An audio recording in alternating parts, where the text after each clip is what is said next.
How many of you have ever been to a dance at any point in your entire lives? Raise your hand.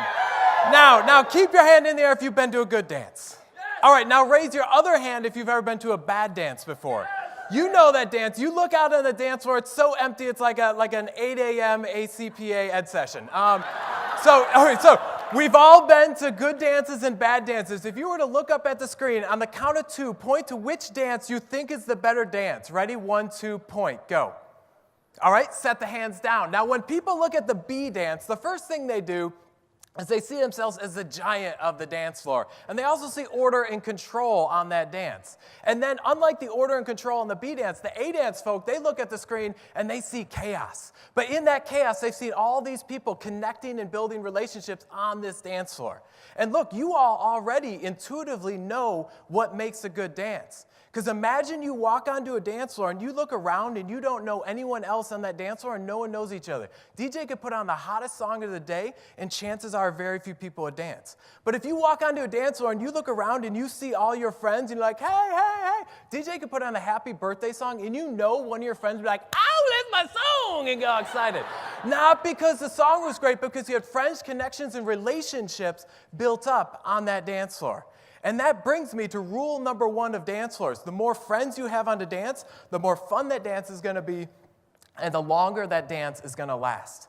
Now, for rule number 2, I need to step off the dance floor and go to New York City. A friend of mine got a text message one day that said, meet in Union Square with a pillow in a black plastic bag. When the clock strikes 2, pull out your pillow and begin pillow fighting. He didn't know how many got the text message or how many are showing up, but he says, I'm totally going. So he takes his pillow, puts it in a black plastic bag, walks down to Union Square. This is what it looked like in the morning.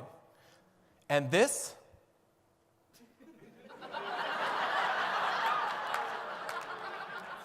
is what it looked like at 2 in the afternoon. 5,000 people showed up for this pillow fight in Union Square. And look, if you look at it from the top down, it looks exactly like a massive dance floor where the most engaged people are in the center. They're so engaged, they have feathers poking them in their eyes and they're like, ah!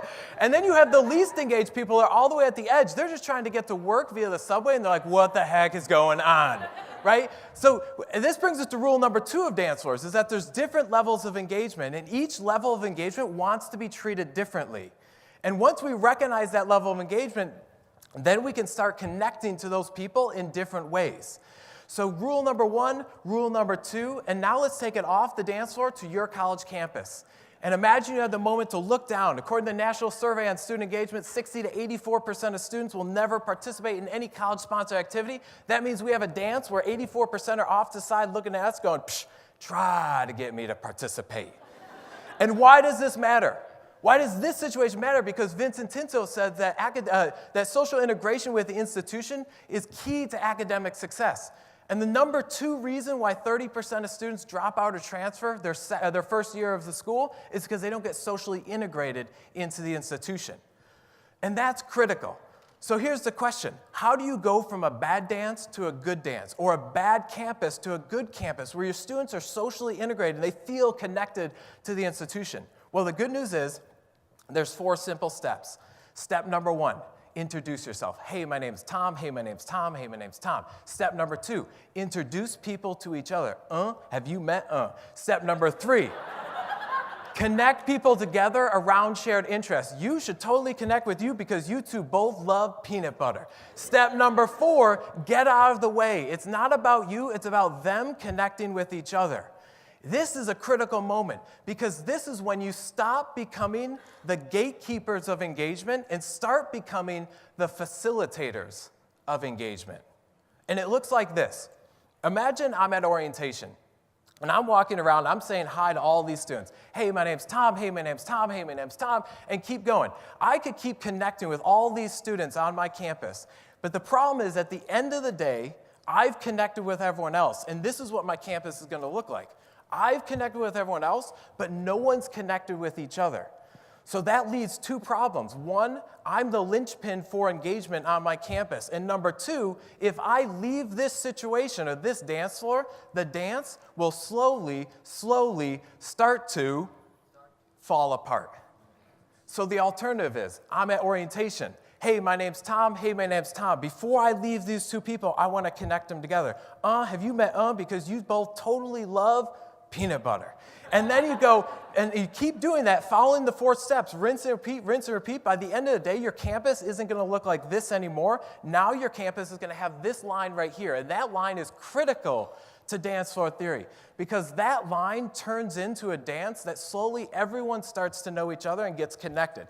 And it builds and builds from there because no longer are you connecting you to them, now you're connecting them to each other. And it turns into a dance that looks like this. And you know this is a great dance because you got a guy hanging from the chandelier at the top going, woo! But you also know this is a great campus. This is the kind of campus where a student walks on and feels like they look around and see everyone they know, and they're like, hey, hey. Then you as a DJ get to put on a happy birthday song, and that student will be like, oh, that's my song, and get all excited.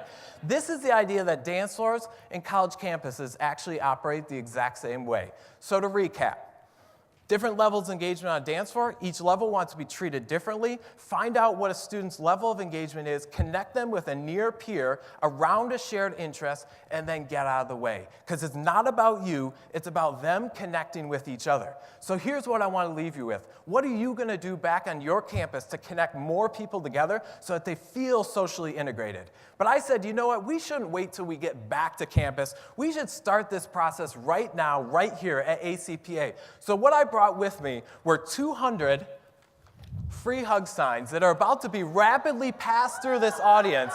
I challenge you to take this sign, turn to the people around you, and just see what happens. Thank you so much for letting me be a part of the conference. My name is Tom. You can find me on Twitter at tomontwitter.com. Thank you!